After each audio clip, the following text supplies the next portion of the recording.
some believe that all prayer must end with, if it is your will. And they tell you, oh, Jesus prayed it.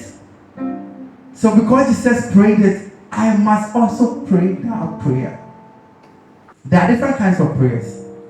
And every prayer has its own rules.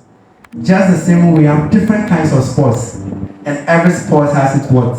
Own rules. You cannot use the rule of basketball to play handball. Even though both are playing with their hands, you can't use the rule of basketball to play what? You can't use the rule of football to play American football. Even though all of them are called football. But they are different sports. I'm getting it. So every sport and its rules. So we must understand the rules that counts with every sport. The same way we need to understand the rules that counts with what? Every kind of prayer. Because God expects us to pray what? Different kinds of prayers. Ephesians 6 talks about. Ephesians 6 says that 6:18, it says, praying always with all prayer and supplication in the Spirit. So it means that there are all kinds of prayers. And the same way we have all kinds of prayer means that we have different set of groups. Alright. So we believe, some say, oh, your prayer must end with what? If it is God's will.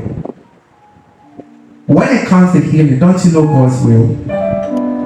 It says that He Himself took our sickness and bore our diseases. That is the will of God.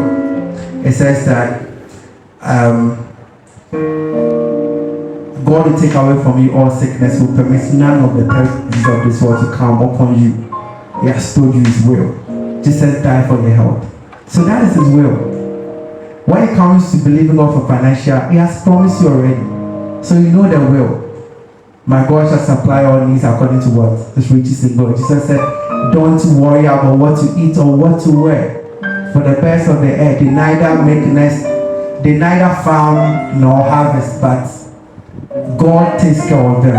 How much more you? Are you not more precious than them? So God has made His will known. So there are things that God has made His will known. And when God has made His will known, you don't try to say, Lord, if it is your will. He has already made His will known. But this prayer, Jesus was praying in context. And that is a prayer of consecration. So when it comes to prayer of consecration is God committing your life to God to do something unto God. So like ministry, going to ministry, or God is putting a burden on you to do something for Him. You are not sure of the direction He wants you to go. And Jesus prayed this prayer in the garden of Gethsemane. The garden of Gethsemane. He prayed the prayer in the garden of Gethsemane. And Jesus prayed, if it is your will. That was a prayer of consecration. But Jesus still went ahead and died. He accepted it. So this type of prayer is only prayed, phrase is used, only the prayer of what? Consecration. It doesn't mean every prayer you pray, you must say, if it is your will. We know the will of God concerning a lot of things. So if you know His will concerning a lot of things, you don't have to say, Lord, if it is your will. Rather, go into the Bible and find out what is His will on that particular case. I'm sure as we discuss a lot of prayer misconceptions we'll come across. I'll try, and because this topic is not something I can finish within. Prayer is something I can finish within this few hours. If it is your will. It is your will. Know the will of God. And the Bible contains what? The will of God. Hallelujah.